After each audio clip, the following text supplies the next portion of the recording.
과거 속 역사를 통해 현재를 들여다봅니다. 히스토리 월드 역사 여행 전문가 역사 귀요미 K3화천 박광일 작가님 나오셨고요. 안녕하십니까? 안녕하세요, 박광일입니다. 야사의 달인 역사 개그맨 킹과 제너럴 히스토리 프린스 썬킴 교수님 나오셨습니다. 안녕하세요. 김용 소설의 화산파를 사랑하는 썬킴 인사드리겠습니다.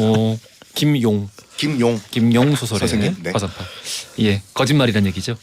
김용 선생님은 지금 비하하신 거예요 지금? 야, 그게 다 뻥이지 뭐. 아니 소설이자 소설.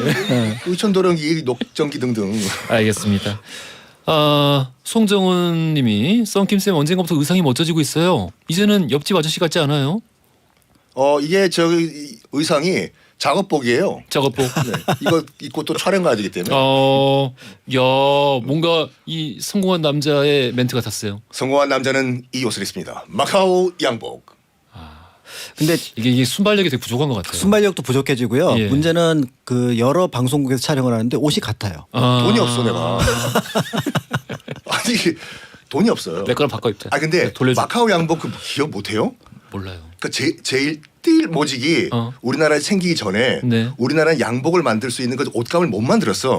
그래서 대부분 다 마카오에서 수입을 했거든요. 그래서 마카오 정장, 마카오 양복은 부의 상징이었어 그때. 아유 그래요. 그러니까 이 마카오 얘기하니까 사실은 블랑기라고 하는 게 있어요. 그러니까 우리나라 그 이제 조선 후기에 들어온 포인데 이제 그 일종의 자포를 넣어서 소켓 형식으로 쓸 수 있는 포를 블랑기포라 그러거든요. 예.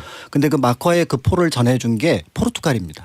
그렇겠죠. 예, 그래서 그 포르투갈이 사실은 우리나라에는 그 블랑기포를 명하고 우리나라에 전달해줬지만 일본에는 조청을 전달해줬잖아요. 이번에 샀지, 복수할 뭐. 기회죠. 일본이 샀지. 이번에 복수할 기회죠. 복수할 기회. 이번에 또 포르투갈 꺾는다. 네, 한 16강 간다 이거죠. 저는 간다고 봅니다. 그래요? 네. 이게 왜냐면은 지난번에 박광일 작가님이 오셔가지고 우리 1대1 무승부 할 거라고 네. 말씀하셨는데 1대1은 아니었지만 어쨌든 무승부였잖아요. 무승부였습니다. 같은 날 썬킴 교수님은 우리가 3대0으로 질 거라고 말씀하셨고 내가 언제 그랬어요? 증거 대봐. 다시 듣기 한번 돌려봐.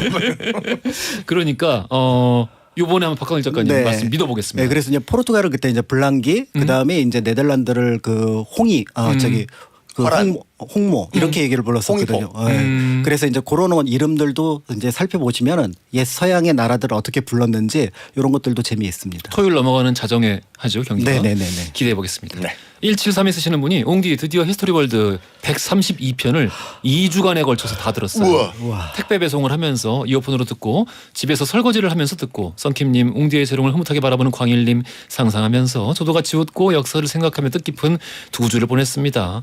이 2주 동안 132편을 일상과 계속 함께 하셨던 얘기죠. 그러니까요.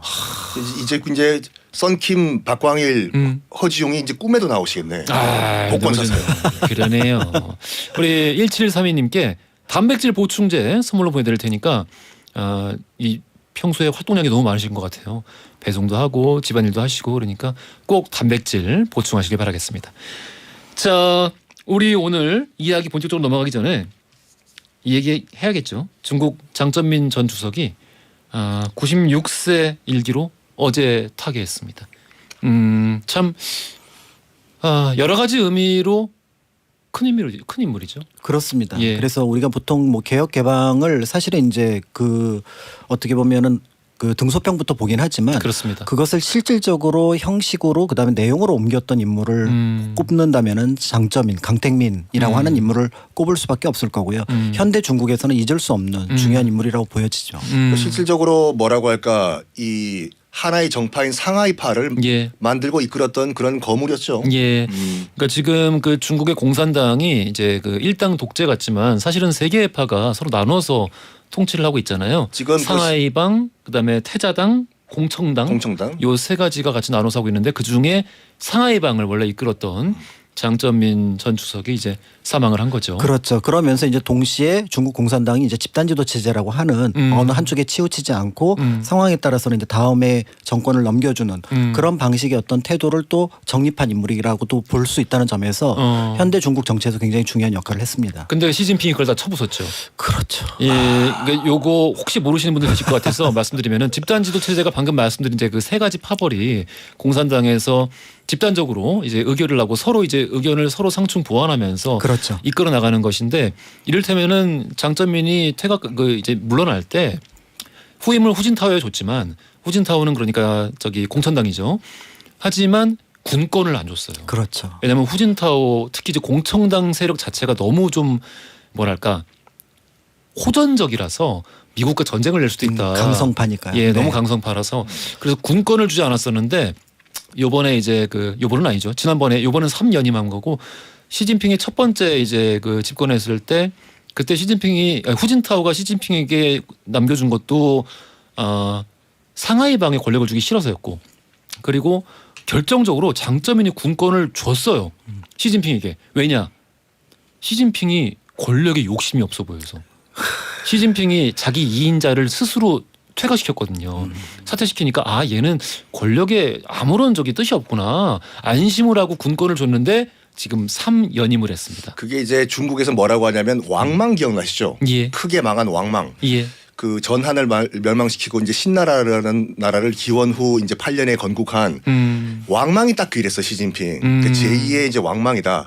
발톱을 숨기고 그 권력을 위해서 자기 아들까지 죽여버렸거든요. 그래서 믿었던 거야. 왕망 저 정도 인간은 절대로 권력을 탐하지 않을 것이다. 웬걸 나라를 말아먹었잖아. 그래서 아무튼 얼마 전에 시진핑 3연임을 발표하는 당대표 대회에서 후진타오가 끌려나갔잖아요. 그렇죠. 상징적인 장면이었는데 맞습니다. 장점인도 이제 타계했고 후진타오는 끌려나갔고 이렇게 지금 중국 공산당 내에는 시진핑의 태자당 제외하고는 아무도 남지 않았다.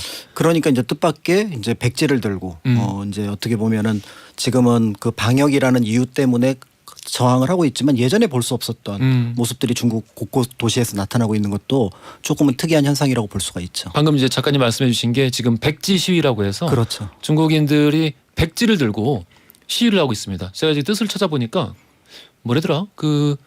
백지에는 뭐든지 쓸 수 있는데 오직 중국인들만이 여기 아무것도 못 쓴다. 그러니까 자유가 없다는 뜻이죠. 그렇죠. 처음에는 제로 코로나에 대항하는 그 시위였는데 지금은 반정부 시위예요. 그러니까 이 시진핑이 이렇게 무시무시하게 시황제로 등극할 것이라는 건 한 10년 전부터 조짐을 보였어요. 기억하시겠지만 보시라이라고 해가지고 보시라이. 충칭 공산당 서기장. 그 많은 분들이 그때 일개 도시의 이 서기장이 중앙당 서기장과 주석과지 맞설 수 있는 정도의 그런 것인가 생각하셨는데 충칭시만 인구가 5천만 명이 넘어요. 우리나라보다 많아 충칭시가. 그래서 시진핑의 대항마로 약간 뭐라고 할까 떠올랐는데 뭐 하냐? 바로 뇌물죄로 뒤집어 씌워가지고 지금 종신형으로 살고 있어요. 그래요. 그때부터 지금 그 마윈이 사라졌잖아요. 사라졌지. 사라진 게 아니야. 가족들과 지금 도쿄에 피신가 있더라고. SNS에 이제 굉장히 온화한 이야기를 많이 올리시던데. 그러니까.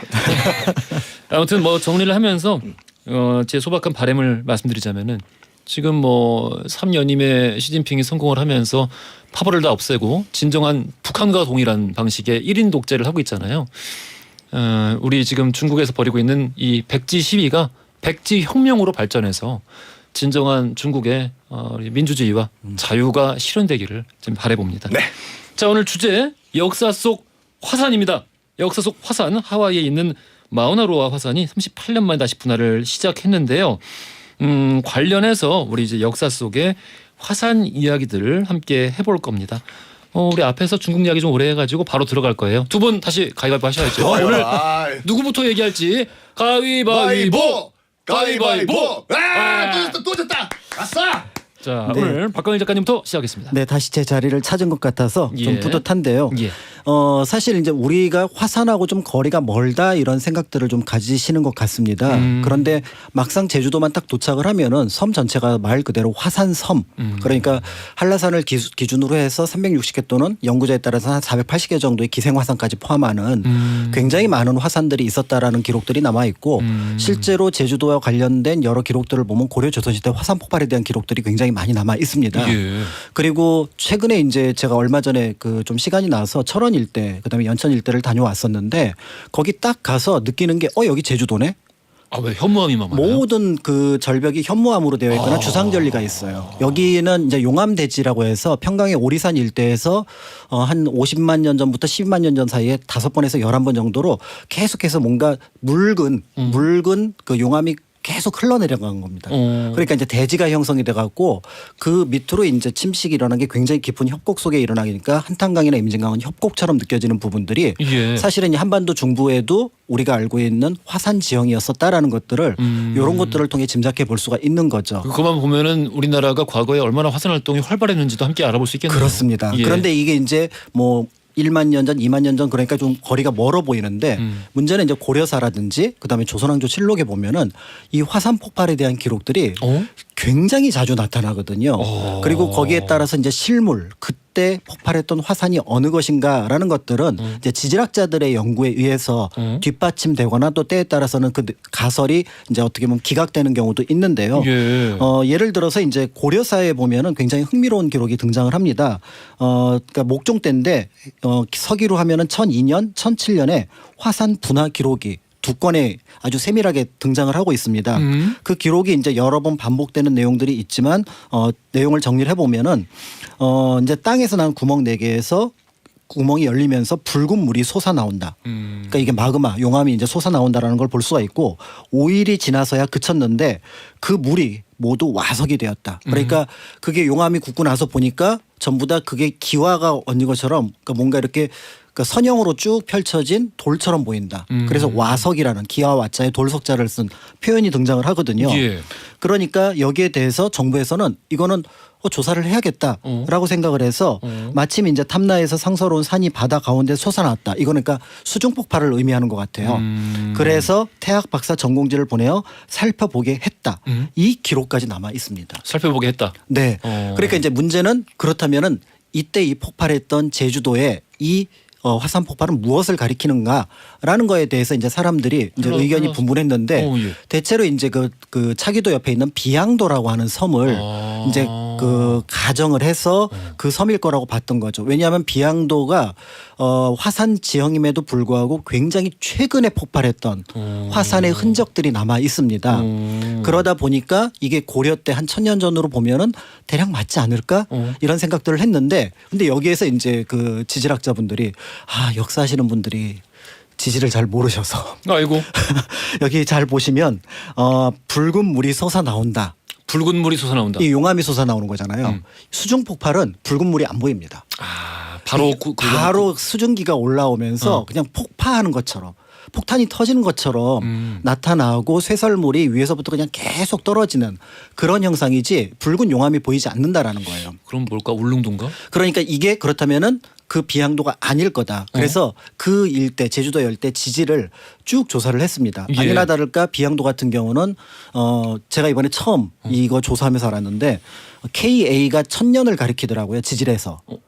그런데 그 여기 비양도 같은 경우는 생전 처음 들어. 3.8에서 4.5 KA 이렇게 평가가 나옵니다. 제가 그러니까 어지간하면 많이 주워 들었는데 저도 KA는 전 논문 처음 보면서 들어봅니다. 힘들어서 고생했습니다. 그래서 대략 비양도는 한 3800년에서 4500년 사이에 형성된 거니까 고려 목종하고는 거리가 너무 떨어지는 거죠. 지금으로부터 1000년 전이니까. 그럼 뭐지? 그런데 이것과 비슷한 연대의 화산이 그러니까 육지에 있어야 되고 지금으로부터 한 1000년 전쯤에 그 지질을 연대를 보여주는 산이 있는데 그게 바로 송악산입니다. 송악산? 그러니까 마라도 가는 그 배를 타는 곳에 보면 대정 쪽에 보면은 이중 분화구가 나타나는 섬이 있거든요.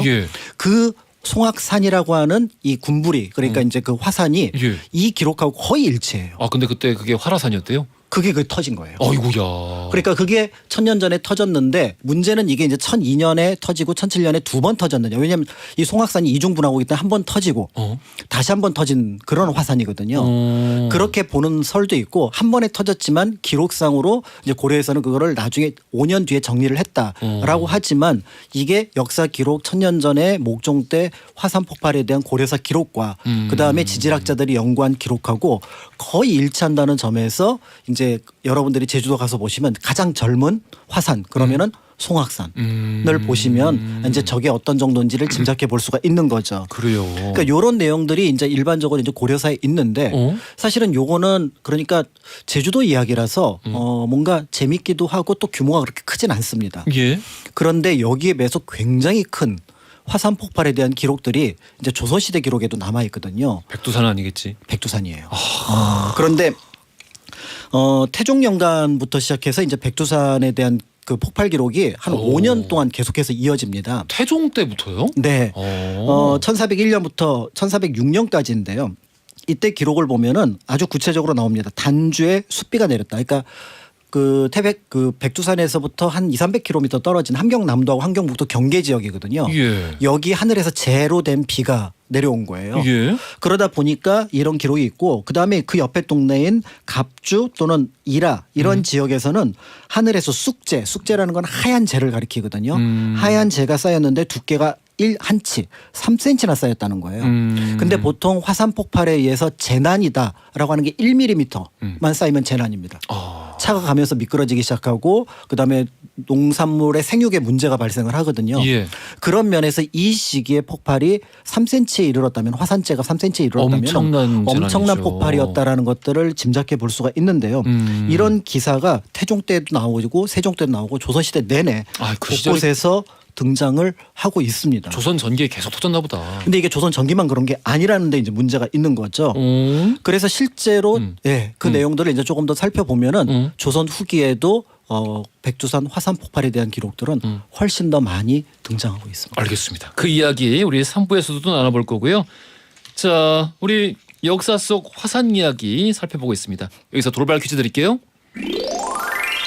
화산은 지구 속에 이것이 지표면을 뚫고 나와 용암 등이 쌓여 만들어진 산체를 말하는데요. 이것이 굳어져 생기는 암석을 화성암이라고 부르기도 하고요. 이것은 무엇일까요? 보기 드립니다. 1번 카르마, 2번 가르마, 3번 마그마. 힌트. 이런 유치한 퀴즈는 내가 마그마 앞으로. 오. 해야 떠라 해야 떠라. 거의 한 20주 만에 제대로 된 힌트 준 것 같아요. 맞습니다. 진짜? 네. 야 마무리 또 삐지 노래까지. 괜찮았어. 오늘 괜찮은데요? 높이 떠나. 조항원 선생님 뭐 하시나 요즘? 정답 아시는 분들 짧은 건 50원, 긴 건 100원이 되는 문자 샵 1035나 무료인 글로 보내주시면 추첨 통해 선물 보내드리겠습니다. 마그마의 해야 들으면서 3부로 이어갈게요. 허지용 쇼.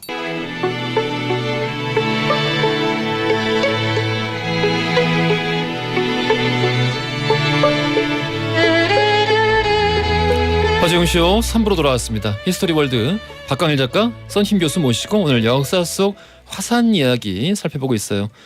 히스토리 월드 우리 아까 사연 주셨던 분처럼 팟캐스트로도 언제나 즐길 수 있으니까요. 아무 데서나 편하게 즐겨주시면 되겠습니다. 김효조님께서 돌발 퀴즈 때문에 마그마 하이소 라고 또 대단한 힌트였습니다. 박수진님께서 썬킴 교수님 항상 삐딱하게 앉아 계세요. 역사 귀요미님은 항상 반드시 앉아 계시고요. 이렇게 항상 모든 역사적 문제를 비판적인 시각에서 바라보기 위해 가지고 항상 이렇게 45도 각도로 앉아 있습니다. 상당히 그 정부 친화적이고 교조적으로 말씀하시던데? 이게 막방을 만들어요. 한 번도 비판적으로 얘기해 본 적이 없어. 썬킴 교수님. 긍정적으로 살아야죠 우리가. 늘 안전한 말씀 잘 듣고 있습니다. 이재영님이 코로나 봉쇄로 온라인 수업 중인 아이들과 베이징에서 듣고 있습니다.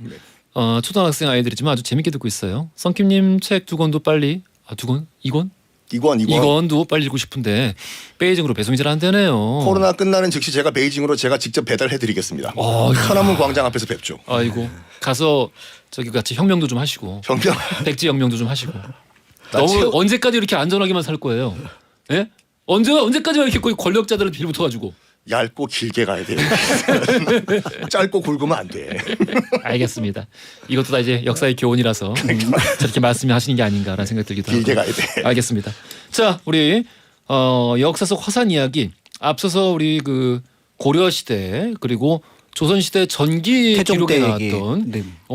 이 화산에 대한 기록까지 말씀 들어봤어요? 그럼에도 불구하고 이제 화산에 대한 인식이 뚜렷하진 않았던 것 같아요. 이제 그 세종 때 기록을 보면은 역시 이제 화산에 대한 기록이 있는데 명확하게 화산이다 얘기를 하지 않고 당대에 어떤 일어났던 일들을 묘사를 하고 있습니다. 예를 들어서 그 기운이 비 같기도 하고 비도 아니고 연기 같기도 하면서 연기도 아닌 것이 북쪽에서 오는데 소리는 바람이 몰아치듯 그리고 냄새에는 비린내 같기도 한데 잠깐 사이에 산골스작에 가득 차서 빛을 가려 그 갑가에 있는 소와 말도 분별을 못할 정도였다. 이거 유황 냄새 아니야? 유황 냄새. 그렇죠. 그러니까 이게 바로 그때 이제 백두산이라고 하는 공간이 사군육진을 개척하긴 했지만 명확하게 그거를 우리 영토라고 인식하고 가까이 갔던 그런 시기가 아니었다라는 점.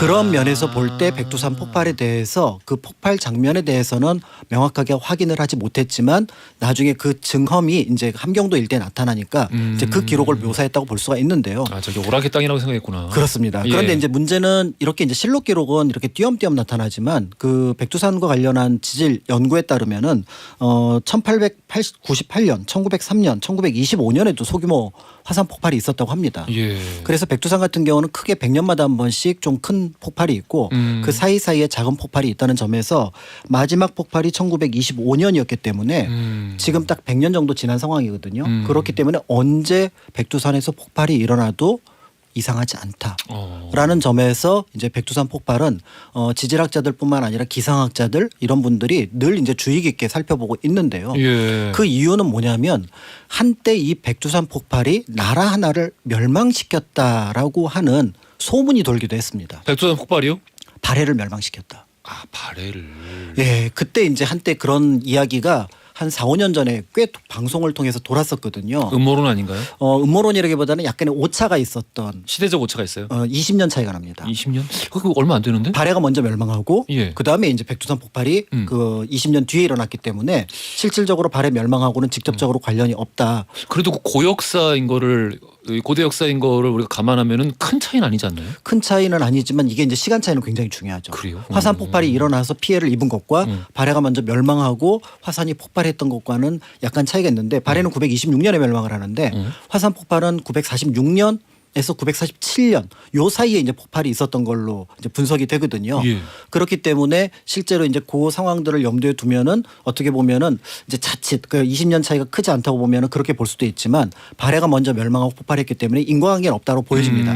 그럼에도 불구하고 이때 이 기록을 중요하게 생각했던 이유는 이 폭발이 어마어마했기 때문이에요. 엄청 크게구나. 현재까지 기록에 남아 있는 백두산 그 폭발 중에서 가장 컸다라고 보여지는데요. 2010년에 아이슬란드 화산 폭발 당시 이제 기억나요? 기억나요? 그래서 유럽 전체 길이 다 예. 막혀버렸었잖아요. 예. 근데 그때 배출되었던 화산재 분출량의 1000배. 가 946년부터 947년 사이에 배출이 됐습니다. 어이구.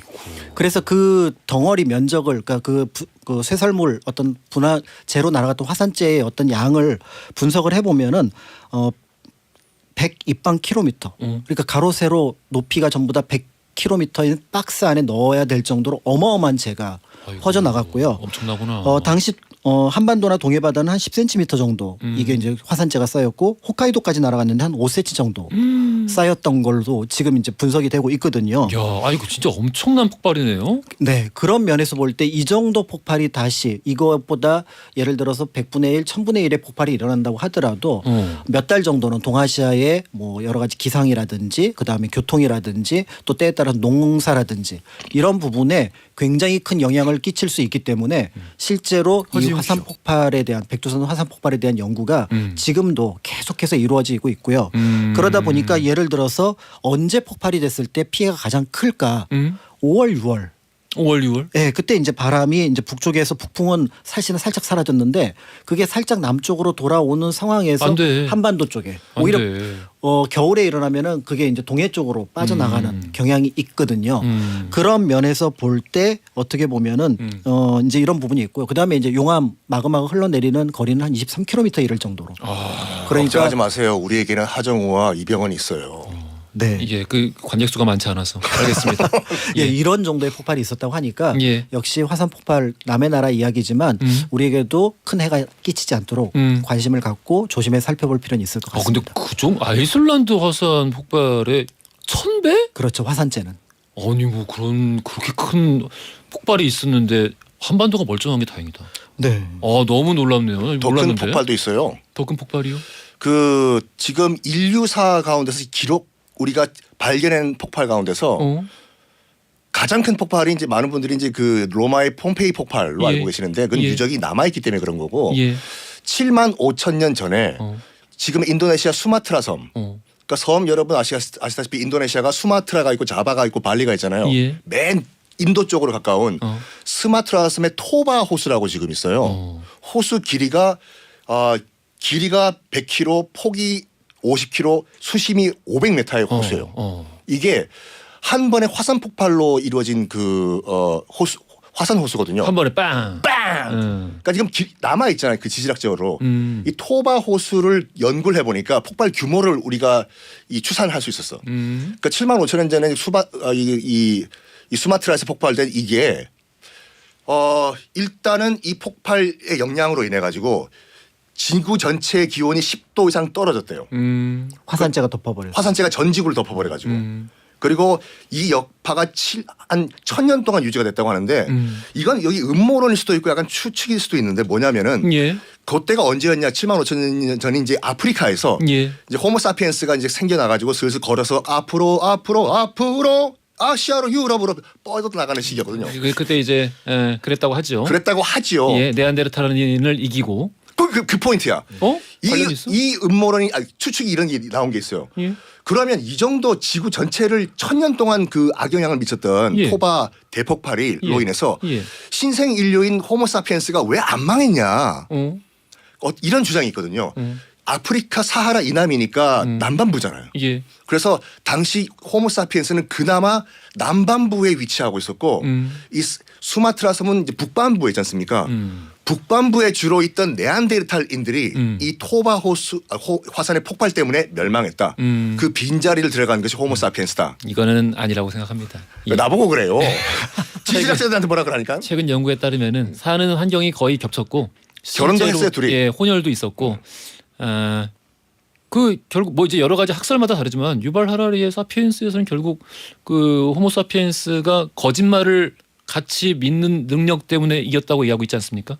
같이 이제 공동의 이를테면 종교, 공동의 어떤 뭐 나무신, 하늘신 이런 것들을 함께 믿는 사람들이 생기면서 공동체가 형성될 수 있었고 그 수가 많아지면서 협동해서 네안데르탈을 이길 수 있었고 문명도 만들 수 있었다. 뭐 이런 얘기를 그러니까 하고 있는데 이건 하나의 음모론이다. 얘기가 있고 그 폼페이 그 폭발 얘기 나온 김에 폼페이 그다음 폼페이. 본격적으로 자, 들어갑시다. 선진 교수님 말씀 들어보겠습니다. 우리 허 MC가 태어나기 정확하게 1000년 전 서기 79년 8월 24일 오후 1시 지금 나폴리의 남쪽에 있는 베수비오 화산이 예. 대폭발을 일으킵니다. 예. 그 베수비오 남쪽으로 10km에는 폼페이가 있고 지금도 있어요. 폼페이 신도심에는 지금 뭐 사람들이 살고 있고 우리가 폼페이 유적이라고 하는 건 폼페이 구도심에 있는 거고 근데 이게 구체적으로 기록에서 남아 있어요. 왜냐하면 당시 이제 그 로마 해군 지중해 함대 사령관인 플리니우스라는 예. 사람이 바다에서 해상 훈련하면서 폭발 장면을 다 기록을 한 거예요. 그 플리니우스라는 사람이 어느 정도였냐면 박물지라고 하는 로마 시대 최초의 이 백과사전을 쓴 사람이거든요. 예. 그러다 보니까 폭발하는 거 시작부터 끝까지 배 위에서 다 기록을 했어. 몇 메터까지 올라갔고 화산재가 어느 방향으로 가고 이런 식으로. 그런데 여기까지 여러분 다 들어보신 얘기일 거예요. 워낙에 영화나 드라마나 책에서 많이 인용되는 장면들이어서 그렇죠. 폼페이 화산. 뭐 혹시 모르시는 분들을 위해 가지고 지금 그 폼페이 시민들 이 미라라고 불리는 그래요. 거라고 알고 계시는데 그건 미라가 아니라 예. 그 이제 주세페 피오넬리라고 이 1860년대 이탈리아 그 고고학자가 폼페이 유적을 가봤는데 그대로 다 있어. 술집도 있고 접시도 있고 다 있는데 사람이 없는 거예요. 심지어는 어떤 가정집에 들어갔는데 밥을 먹다가 변을 당한 것 같아요. 밥그릇 안에 먹다 남은 음식도 있는데 사람이 없어. 휴거 아니요? 휴거 올라갔다고요? 믿어 휴거를? 아닙니다. 알겠습니다. 믿습니다. 그래가지고 도대체 사람들은 폼페이 시민들은 다 어딜 갔을까? 근데 이 화산지를 파다 보니까 알 수 없는 구멍들이 뻥뻥뻥뻥 나오는 거예요. 땅 밑에서. 처음에는 그냥 구멍이구나라고 넘어갔는데 이 구멍들을 조사하다 보니까 빈 공이죠. 일정한 모양을 띠고 있는 것이야 이 구멍들이요. 어. 그래가지고 혹시나 maybe, perhaps, probably, presumably 이게 무엇인가 싶어가지고 혹시 그 구멍을 통해서 지구 안으로 들어가서 지구 공동설 말씀하시는 거 아니죠? 그럴까 할까 하다가 하지마 우리 역사 코너잖아. 역사 코너니까. 아유, 역사 코너예요 우리. 그래 거기다가 이제 아유, 거기다가 석고를 한 부어본 거야 이 피오넬리 교수가. 예. 석고를 부어봤는데 이제 석고 굳은 다음에 흙을 치우니까 와 사람 모양이 나온 거예요. 그러니까 화산재가 일단은 덮쳤어. 그러면 그 안에서 죽었겠죠 사람들이. 그 화산재가 이게 암석화가 돼버린 거예요. 시신은 그 안에서 썩어버리고. 그 사람이 죽은 마지막 순간 모습 그대로 동공이 생긴 거예요. 구멍이. 이거다. 이게 사라진 사람들이다. 그래서 구멍 발견되면 다 거기다 석고를 부어라. 그래 주물처럼 거기를 응용을 했구나. 그렇죠. 예. 그래서 여러분들이 지금 보고 있는 소위 말하는 폼페이의 미라가 거기서 탄생을 한 건데 시신들은 아니에요. 그 동공에 석고를 부어서 그래요. 탄생을 한 거죠. 그런데 여기까지는 뭐 다 아시는 얘기일 건데 폼페이의 저주라고 있어요. 폼페이의 저주. 아 이런 거 좋아. 이런 거 좋아. 예. 일단은 뭐 N본부에서 나왔던 서프라이즈 앤서서는 이런 말 하더라고요. 예. 그 캐나다 역사 코너인데 서프라이즈. 서프라이즈도 역사 코너에 저 거기도 출연해요. 정말 거기서 정말 신뢰감이 드네요. 예. 캐나다에 있는 한 여성이 예. 그 폼페이에 놀러 와가지고 예. 이 유적에 있는 그 석고상 하나를 뭐 떼가서 갖고 갔대요. 그랬더니 집안 모든 식구들이 다 죽을 병에 걸리고 자기 집안 회사는 망하고 그래가지고 15년 만에 정말 죄송하다 다시 원 위치에 이거를 석고상을 갖다 놔라라고 편지와 보내줬다는 얘기도 있는데 제가 드리는 그 음모론은 이거예요. 이때가 언제였냐면 티투스 황제 때였어요. 예. 그 로마에 예. 티투스 황제 바로 앞전 아버지가 베스파시아누스 황제잖아요. 요때가 어떤 때였냐면은 로마가 가장 안정화됐던 때예요. 그래서 그 바로 직전까지도 네로였고 네로가 다 박살 내놨던 이 로마 제국을 예. 베스파시아누스 황제가 어떻게 재건을 했냐면은 유대 국가를 박살냈어. 갔어요. 유대 국가를 박살을 내버리고 거기에 있는 유대인들을 다 노예로 끌고 왔어. 예. 그리고 그들의 금은보화 재산을 다 약탈해버리고 이거를 가지고 뭘 했냐? 우리 로마 제국은 최고다 해서 세운 게 지금 콜로세움이에요. 그래서 지금도 콜로세움에 가보면 앞에 동판으로 뭐가 써 있냐면 유대인들 3만 5천의 피로 만들어진 건물이다 하고 유대인들은 콜로세움에 관광을 안 가요. 자기 선조들의 피땀으로 지어진 것이다 해서. 근데 아버지만 그런 게 아니라 바로 아들 티투스 황제. 아버지는 콜로세움 이 완공을 못 보고 죽어요. 베스파시아누스는. 예. 티투스 아들이 아버지에 이어서 또 예루살렘 이스라엘을 박살내버려. 유대인들 또 끌고 와요. 끌고 와서 드디어 콜로세움이 완공이 됩니다. 1979년도에. 아니 그거 아니구나. 그때 1900이요? 아 1900이요? 그때 1000배. 예. 79년도에. 알겠습니다. 티투스 히틀러인가? 티투스가 드디어 이제 콜로세움을 완공을 시켜요. 그러면서 아시다시피 100일 동안 페스티벌을 열잖아요. 콜로세움을 물로 채워버리고 거기서 수상 해전 퍼레이드까지 하면서. 이때가 또 이제 제국으로 이제 바뀌고 나서 로마가 안정된 번영을 이루던 때니까 제국이 되고 안정된 번영을 이루려면 당연히 이제 그 속국이 필요하고 식민지가 필요하고 거기서 인력을 가져오고 이게 역사에서 계속 되풀이되었던 거잖아요. 그렇죠. 이때는 그러니까 유대인이 희생이 됐군요. 그렇죠. 그래가지고 이 티투스 황제가 콜로세움을 완공시키고 드디어 로마 제국은 안정화되었다 하고 2달 후에 베수비오 화산이 폭발을 해버리거든요. 야. 그래가지고 약간 뭐라고 할까 유대인들의 저주다라는 얘기가 있어요. 네? 응? 콜로세움을 이렇게 져가지고 아니 그러니까 유대인들의 3만 5천의 희생으로 로마 제국이 이렇게 완성이 됐다. 예. 그럼 너희들도 피를 봐라. 그래서 화산이 그래서 티투스 황제는 이 베수비오 화산 폭발 때문에 단명을 해요. 금방 황제 자리에서 쫓겨나요. 스트레스 받았어. 그러니까 이 베수비오 화산 지금 이 폼페이에서 있는 화산이 계속 그 이후에도 이제 분화를 했거든요. 가장 최근까지 터졌어요 이게요. 언제가 마지막이었냐면 1944년 2차 대전 때 이게 터졌고. 44년에? 네. 2차 대전 때 이게 터졌어 베수비오가. 그래서 기록 사진에 남아 보면은 이제 미군은 이미 이탈리아 반도에 이제 진주를 하기 시작했어요.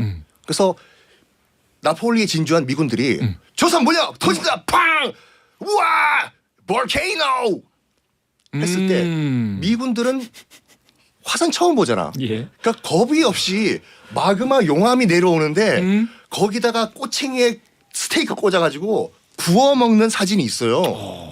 지금도 이 베수비오 화산 폭발 2차 대전 치면 그 장면이 나와. 큰 폭발은 아니었나 보다. 큰 폭발이었어요. 그래서 많은 희생이 있었어 그때. 처음 봤어. 스테이크 찍어 먹다가. 그러니까. 아이고 이런. 네. 끝이에요. 네? 끝이에요. 아니 근데 하나 물어보고 싶은 게 아니 일본 열도 같은 경우에는 일본 열도에서 가장 후지산이 아니에요. 사쿠라지마라고 해가지고 예, 예. 맨 밑에 있는 가고시마 가고시마 도시 앞에 있는 섬 사쿠라지마라는 섬이 있는데 예. 그건 하루에도 2번씩 이제 이 분화가 되거든요. 거기는 이제 뭐 워낙에 분화가 자주 되니까. 그 방금 이제 우리 1944년 그때까지 이 계속 활화산이었고 뭐 큰 규모든 작은 규모든 화산 활동이 계속 있었다고 말씀하시니까 놀랍기도 하고 그 아까 말씀하신 이제 뭐 반농담으로 말씀하신 거겠지만 유대인의 저주 이게 뭐 그때까지 이어진 건가 그런 생각도 들기도 하고 그런데 야 또 이때가 이탈리아가 추축국이었잖아요. 그렇죠. 그러니까 추축국이라서 거기서 터졌나 싶기도 한데 이거 음모론이야 음모론. 근데 지금 또 이제 우리가 정확한 역사의 이야기로 또 돌아가 보면은 이탈리아군이 일본군, 독일군, 이탈리아군 이 추축국 세 나라 중에 제일 못 싸웠잖아요. 오죽했으면 히틀러가 예. 너희는 가만히 있어라. 이탈리아군은 군대라고 이야기할 수가 없는 수준이어가지고 그러니까 무솔리한테는 얘기했어요. 예. 가만히 있어라. 그러니까. 북아프리카 가지 말고 아. 있으라고. 그러니까 그런 어떤 유대인의 저주 혹은 뭐 어떤 종류의 저주든 없어도 화산 폭발이 없어도 그쵸 근데 아니 궁금한 게 이탈리아 지지 않았을까? 저 가고시마 거기 사쿠라지마 거기 가면 페리 타고 들어가요. 예. 선착장에 딱 도착하면은 겁나게 환영합니다잉이라는 우리말이 있거든요. 우리나라 사람 많이 가나 보다. 알고 보니까 전라북도와 가고시마가 또 형제 도시더라고요. 그래요. 네, 알겠습니다. 좋은 정보였습니다. 깨알 상식 감사합니다. 알겠습니다. 이탈리아 얘기는 하면서 시간을 좀 더 떼어보려고 그랬는데 뭔가 아무튼 갑작스럽게 힘 빠지는 이야기로 끝내버렸어. 나 아까 힌트를 좋은 걸 주더니 오늘 이야기가 힘이 좀 빠지네요. 여러분 폼페이의 저주 들어보셨어요? 하지마. 하지마. 아니 그만해. 폼페이와 콜로세움을 연기한 건 내가 처음이야. 알았어. 놀라운 일이었습니다. 이 정도 받아주는 진행자 없어요. 고마워. 내가 술 사줄게. 자 오늘 역사 속 화산에 관련된 이야기 살펴봤습니다. 재밌었어요. 재밌었고 우리 뭐였지 돌발 퀴즈? 아까 천재적인 힌트를 주셨던 3번 마그마였고요. 당첨자 명단은 선고표란에 올려놓겠습니다. 확인 부탁드리겠고요. 자 지금까지 박건일 작가 썬킴 교수였습니다. 감사합니다. 감사합니다. 네, 감사합니다.